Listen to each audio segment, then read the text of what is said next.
کہ جو بات حضور کے دہن سے نکلی، اس لیے امام اہل سنت کہتے ہیں وہ زبان جس کو سب کن کی کنجی کہیں، اس کی نافذ حکومت پہ لاکھوں سلام۔ ایک واقعہ، دوسری حدیث سنیے۔ حضور علیہ السلام نے ہجرت کی، حضرت علی کو بستر پر چھوڑا، امانتیں حضور کے پاس، اور آپ نے یہ سنا ہوگا کہ حضور علیہ السلام پر ایمان نہیں لائے لوگ، لیکن حضور کو امین اور صادق ضرور کہتے، یہ امانت دار۔ حضور تب رب کریم کا حکم آ گیا، ہجرت کے لیے نکلے، حضرت علی کو بستر پر لٹایا، اور اس کے بعد جب نکلے تو چاروں طرف لوگ گھیرے ہوئے تھے الیاذ باللہ حضور علیہ السلام کو قتل کرنے کے لیے۔ اور حضور علیہ السلام نے کیا کیا؟ حدیث شریف میں آپ سورہ یاسین تلاوت کرتے ہوئے نکلے، اور جب لوگوں کے سامنے سے گزرے یہ آیت قرآن کے حضور کے دہن پر تھی، وَجَعَلْنَا مِن بَيْنِ أَيْدِهِمْ سَدًّا وَمِنْ خَلْفِهِمْ سَدًّا فَأَغْشَيْنَاهُمْ فَهُمْ لَا يُبْصِرُونَ۔ حضور نے یہ آیت پڑھی، سارے کافر اندھے ہو گئے، کوئی حضور کو نہیں دیکھ پایا۔ آپ چلے گئے، آپ نے سنا ہوگا واقعہ، غار ثور میں چلے گئے، یہاں بھی نظر نہیں آئے، اور ایک روایت میں کہ غار ثور کے ارد گرد گھومنے لگے کافر، وہاں بھی حضور نظر نہیں آئے۔ لیجیے آپ مجھ جیسے مولوی سے پوچھے، مولانا یہ بتائیے کہ حضور جسم اور جسمانیت رکھتے تھے تو نظر کیوں نہیں آئے؟ بھائی میں کہوں گا یہ حضور کا معجزہ تھا اس لیے نظر نہیں آئے، آپ بھی سمجھ لیں گے بات۔ لیکن آئیے ہم اعلیٰ حضرت امام اہل سنت مجدد دین و ملت پروان شمع رسالت عظیم البرکہ عظیم مرتبت مولانا شاہ احمد رضا خان فاضل بریلوی کی دیوڑی پر جاتے ہیں۔ حضور یہ بتائیے، ہم نے مولانا سے مسئلہ پوچھا تو انہوں نے کہا بھئی ایک حضور کا معجزہ نظر نہیں آیا، آپ بتائیے حقیقت حال کیا؟ امام اہل سنت نے کیسے ٹیکنیکل انداز میں سمجھایا، فرما جان ہے، جان کیا نظر آئے؟ جان ہے، جان کیا نظر آئے؟ کیوں عدو گرد غار پھرتے ہیں؟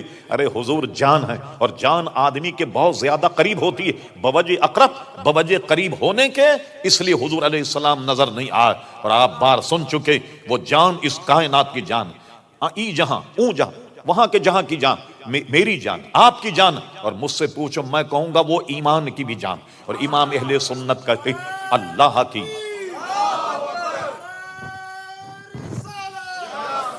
امام اہل سنت کا کلام سنیے، فرماتے اللہ کی سرتابہ قدم شان ہیں یہ، انسان نہیں انسان، وہ انسان ہیں یہ، قرآن تو ایمان بتاتا ہے انہیں، اور ایمان یہ کہتا ہے میری جان ہے۔ حضور علیہ السلام تو ایمان کی بھی جان ہے، آپ سمجھے کیوں نظر نہیں آئے؟ کہ جان ہے، جان کیا نظر آئے؟ کیوں عدو گرد غار پھرتے ہیں دشمنوں؟ کیوں غار کے ارد گرد گھوم رہے؟ وہ تو جان ہے، جان بھی کہیں نظر آتی ہے۔ چلیے صاحب غار ثور میں بیٹھے رہے، اللہ کا حکم تھا، 3 دن قیام کیا، اس کے بعد نکلے، یہاں ادھم ہو گیا، بڑے بڑے کھوجی لگ گئے۔ یہ آج کل کے کھوجی، یہ تو ان کے نزدیک پانی بھریں، آپ پڑھیے اس زمانے کے کھوجوں کا حال یہ تھا کہ آدمی کے پیر کا نشان دیکھ کر شکل پہچان لیا کرتے تھے، جیسے آج کل انگوٹھا لگا کر لوگوں کو پہچان لیا جاتا ہے، وہ پیر کا نشان دیکھ کر آدمی کو پہچان لیا کرتے۔ یہی وجہ کہ ابو بکر صدیق جب گئے غار ثور تو پورا پیر زمین پر نہیں رکھا، ایڑی اٹھا لی اور پنجوں کے گل گئے، پنجوں کے بل گئے، تاکہ کسی کو انسانی پیر کا نشان ہی نہ ملے۔ اللہ اکبر۔ اور ایسا عظیم پہاڑ ہے وہ، دیکھیے اس کو پورا سر کر کے، اور حضور علیہ السلام کو غار ثور میں عزیزان گرامی چھوڑا۔ اب سنیے، حضور علیہ السلام غار سے نکلے، نکلنے کے بعد اب سفر جاری، سفر کر رہے ہیں، کچھ دیر جب گئے تو انہوں نے کیا کیا، 100 اونٹ رکھے تھے انعام، کہ جو حضور کا کھوج لگائے 100 اونٹ اس کو انعام میں دیے جائیں۔ اس وقت یہ عرب شریف کا سب سے بڑا انعام تھا، 100 سرخ اونٹ یہ دیا جائے، جو کھوجی کھوج لگا رہے ہیں سب کی کھوپڑی میں 100 اونٹ تھے سرخ، یہ ملے گا ہمیں۔ کوئی کھوجی نہیں پہنچ پایا، ایک کھوجی پہنچ گیا۔ اللہ اکبر۔ صدیق اکبر کبھی پیچھے کبھی آگے، خطرہ پیچھے دیکھتے ہیں تو پیچھے آ جاتے، آگے خطرہ دیکھتے ہیں تو آگے آ جاتے ہیں، چل رہے ہیں، پیچھے سے کوئی گھوڑے کے ٹاپ کی آواز آئی، حضور نے اپنی گردن شریف گھمائی، فرما کیا سراقہ ہے؟ ایسے گھوما، واقعی وہ سراقہ تھا، ٹاپ کی آواز سن کر فرمایا کہ کیا سراقہ؟ واقعی سراقہ تھا، اور وہ حضور کو پکڑنے آیا تاکہ 100 اونٹ جو ہیں وہ حاصل کر لیں۔ فرما سراقہ قریب آیا، فرما سراقہ باز آ جا، اس کے تو سر میں کھوپڑی میں 100 اونٹ گھوم رہے، وہ کیسے باز آتا؟ حضور کو پکڑنے کے لیے لپکا، یہ بھی کمال ہے حضور کے دہن کا، فرما زمین پکڑ سراقہ، اتنا کہنا تھا کہ زمین نے اس کے پیروں کو پکڑ لیا گھوڑے کہ وہ گرتے گرتے بچا. کہنے لگا شاید یہ پہلی مرتبہ ہوا کہ حضور میں باز آ جاؤں. جی فرما زمین چھوڑ دے سراقہ. زمین نے سراقہ کو چھوڑ دیا. چلیے پھر ایک دو دفعہ ایسا ہوا, لیکن اس کو یقین ہو گیا کہ اگر میں نہیں مانا تو زمین میں دھس جاؤں گا. کہنے حضور مجھے معاف فرما دیں آپ, اور آپ جائیے, اور اب میں کسی کو بھیجوں گا بھی نہیں آپ کی طرف کہ میں نے کھوج لگا لیا تاکہ کوئی دوسرا آدمی آپ کو پکڑے, آپ چلے جائیے. حضور کے دہن سے یہ بات نکلی, سراقہ تو مجھے پکڑنے آیا؟ میں تو تیرے ہاتھ میں کسرا کے کنگن دیکھ رہا, میں تو تیرے ہاتھ میں کسرا کے کنگن دیکھ رہا ہوں. یہ بتائے آپ کو یہ جملہ کیسا ہے, کسرا کے کنگن دیکھ رہا ہوں. ایک دور آئے گا قیصر و کسرا کو مسلمان فتح کریں اور کسرا جو بادشاہ اس کو پکڑیں, حکومت پر قبضہ ہو جائے, اور اس کے ہاتھ میں ہیرے جواہرات کے سونے کے کنگن وہ نکالے جائیں گے, اور نکالنے کے بعد تیرے ہاتھ میں پہنائے جائیں گے. اس کی ڈیٹیل یہ, سراقہ میں تو تیرے ہاتھ میں سونے کے کنگن دیکھ رہا ہوں. یہ جملہ بالکل ایسا تھا کہ آپ مجھ سے ملیں تو آپ مجھ سے کہنے لگ جائیں مولانا سنا ہے آپ امریکہ کے صدر بننے والے. ارے میں کہوں گا بھائی کوئی آدمی ملا نہیں آپ کو صبح سے, کوئی پاکستانی آدمی ملے مجھے اور وہ کہیں مولانا ہم نے یہ سنا ہے کہ آپ پاکستان کے صدر بننے والے. ارے میں نے کہا پچھلے صدر کا کیا حال ہے جو مجھے صدر بنا رہے, کیوں مذاق کر رہے ہو میرے ساتھ, مذاق ہوگا یا نہیں؟ کہا سراقہ میں تو تیرے ہاتھ میں سونے کے کنگن دیکھ رہا ہوں. لیجیے صاحب, سراقہ لوٹ گیا.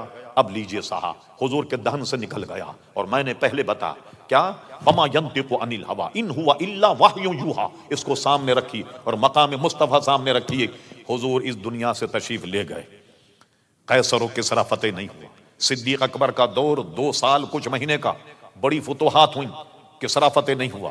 فاروق اعظم رضی اللہ عنہ جلوہ گر ہوئے, مسند خلافت پر قیصر و کسریٰ کو رون دیا پیروں سے مسلمانوں نے, اور پہنچ گئے ایران, اور جناب کسریٰ کو پکڑا, ایران فتح کر لیا, بڑی بڑی سپر پاوروں کو عزیزان گرامی ختم کر دیا.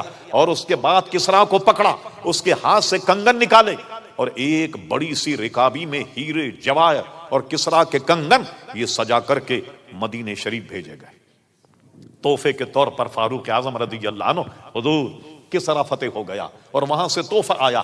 فرما نہیں میں ہرگز نہیں لوں گا, جاؤ اس کو بیت المال میں داخل کر دیا جا.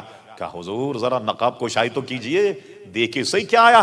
حضرت فاروق اعظم رضی اللہ عنہ کیا کیا, جب کپڑا ہٹایا, اب جب 2 کسریٰ کے کنگن دیکھے قول رسول یاد آ گیا. اللہ اللہ, فرما اے لوگوں جاؤ سراقہ کو بلاؤ. سراقہ کہاں, ایک ڈھونڈ مچ گئی.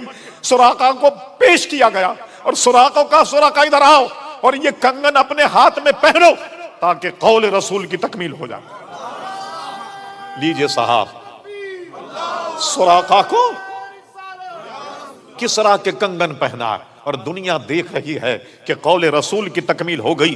کئی برس پہلے حضور نے ارشاد فرمایا کہ سراقہ تو مجھے گرفتار کرنے آیا, میں تو تیرے ہاتھوں میں کسریٰ کے کنگن دیکھ رہا ہوں. آج کسریٰ کے کنگن سراقہ کے ہاتھ میں, اور جماعت صحابہ کرام دنگ اور حیران.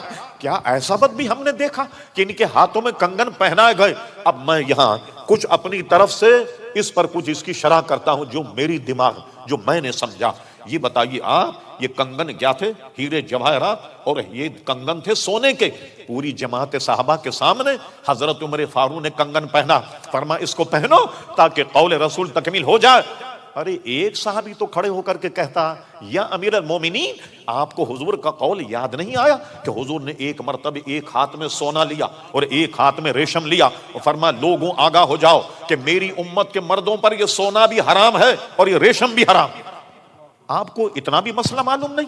کچھ تو کہتے, ایک تو کوئی نہ کوئی کہتا یا نہیں. حضور علیہ السلام نے مردوں پر سونے کو حرام کر دیا اور ریشم کو بھی حرام کیا. ریشم وہ ہے جو اصلی ریشم ہے جو کیڑے سے پیدا ہوتا. یہ ریشم کس طرح پیدا ہوتا؟ شہتوت کے درخت پر ایک کیڑا ہوتا, لوگ اس کو پالتے ہیں. شہتوت کے پتے کھان کر جیسے مکڑی جالا بناتی ہے اس طریقے سے وہ پنڈا بناتا, اور پورا بنانے کے بعد اندر بیٹھ جاتا. اس کو چپ چاپ سے نکال کر پھر درخت پر رکھ دیا جاتا, اور وہ دھاگے کی لچھی لے لی جاتی. وہ ریشم ہے جس سے ریشمی کپڑا بنتا.